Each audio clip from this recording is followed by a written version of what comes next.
As I make this recording for you today, I'm sitting in my living room, speaking into my phone camera, fully aware that we're all hundreds, if not thousands of miles away from one another. In a different world, at a different time, we would have been together in person at the Coalition's General Membership Meeting, a meeting that in the days before COVID, we came to see as an annual family event. COVID, of course, threw a huge wrench into the works. It's affected every aspect of our lives. But in an ironic way, it's also made so visible those very supply challenges we've sometimes struggled to convey to the world at large. Those globalized supply chains we blame today for undermining the flow of supplies to countries are the very same supply chains we curse when we discover to our horror that the missing ingredient to our favorite recipe is out of stock. The lack of data visibility, a phrase we often toss out, often with very little thought, is the same culprit that today leaves some countries with more COVID vaccines than they could consume in 10 lifetimes and other countries with virtually none. And the need for social distancing that early on discouraged use of healthcare facilities, slowed the demand for long-acting reversible contraception, and drove interest in self-care are the same forces that have for the past year prevented us from seeing loved ones, families, and friends. For all its pain and disruption, COVID has at least done one thing. It's affected everyone. Nowhere and no one has been left untouched. It's all the more remarkable then that despite the physical distances that separate us, despite the social distancing that undermines movement, this past year has been a remarkable year for the Coalition, as you yourselves will have seen and read about in our e-blast, Supply Insider, and webinars. Another consequence of COVID has been our growing love-hate relationship with the virtual meetings, virtual introductions, virtual whatever. I'm very much aware of that, so I'm determined this year to keep my remarks much briefer than in years past. Today, I want to limit myself to talking about 3 sets of activities that not only stand out for me, but that I feel encompass the unique attributes that have sustained our work for well over a decade and a half. And I want to begin with the Global Family Planning Van, an initiative that when we launched it 4 years ago, had prompted many to ask if we had fallen into the trap of mission creep. Well, we rose to the challenge, confounding the many skeptics. Calling on our unique levers of change as a neutral, respected, flexible convener and broker, we got partners speaking a common language, agreeing on priorities, and following a common set of rules. This year has been nothing short of momentous for the van. Late last spring, all the functions once synonymous with the Coalition, the RHI, the CARS, the CSP, the PPMR, were consolidated within the van to streamline the work of each. And already we're seeing concrete results.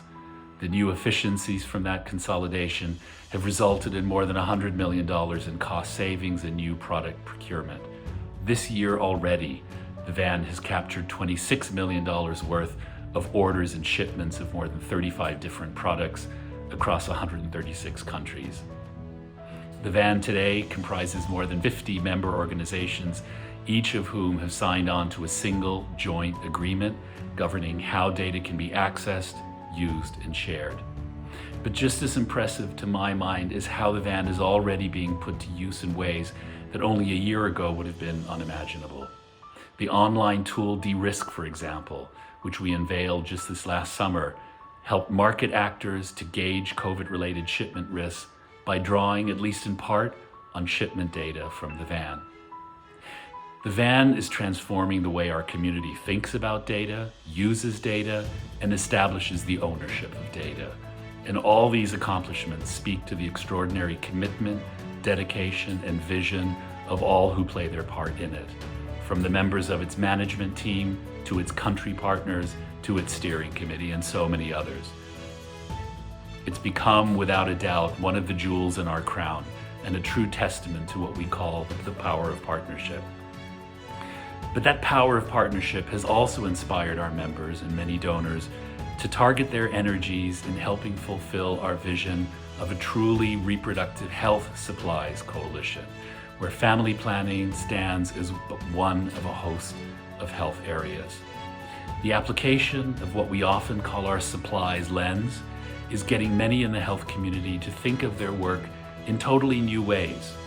Earlier this year, for example, we launched an assessment of menstrual health products that's allowing us to broaden our understanding of both market and supply chain barriers to product access, and the role of quality assurance in expanding the choice of menstrual products. In the area of safe abortion, our work with partners in Argentina made clear the interdependence of product and program, particularly in light of that country's recent legalization of abortion. In Africa, our work on abortion combi packs has refined our understanding of the way commercial markets operate and has helped us rethink many of the prevailing assumptions about those markets. And in the areas of maternal health supplies, we saw the creation of a new tranexamic acid workstream aimed at raising the profile of this very effective drug for the treatment of postpartum hemorrhage. Never before have we seen so much progress on so many diverse fronts, and that diversity is now being reflected in our tools, from the business intelligence platform Supremi that tracks the flow of more than 102 different reproductive health supplies in 14 countries across Latin America, to our latest costed gap analysis that will, perhaps under a different name, but for the first time ever this year, look beyond family planning to include other reproductive health areas. Lastly, I want to turn my attention to the new work plan that will, in fact, be the object of our work over the coming 2 days. As many of you know, we in the Coalition operate in 4 to 5 year funding cycles that see our core donors jointly commit resources to a common agenda and work plan. The development of each work plan is always an arduous process, drawing on an immense cast of characters. We draw on input from our membership, we take inspiration from our current strategic plan, and we put our ears to the ground to detect trends that will likely have salience in the coming years. But that alone isn't enough. We then need to take all that input and shape it into a framework that makes sense for us as a coalition, but that also has meaning and relevance both to our core donors and to our non-core donors who have made possible much of the work I've described today. As in past years, this has been a long process, an exhausting process, complicated even further by the advent of COVID. But we emerged at the end of last year with our eyes focused on 3 variables: money, markets, and movement, the 3 M's that will shape our work, our conversations, and our thinking in the years to come. Today, we set sail on that journey, and we can all take pride in the way we've come together at all levels, from the executive committee to our implementing mechanisms and to the secretariat, to chart a course forward. If you permit me, I'd like to end my remarks this morning on a rather personal note. Many of you know that reproductive health supply security was certainly not my first calling in life. That was anthropology.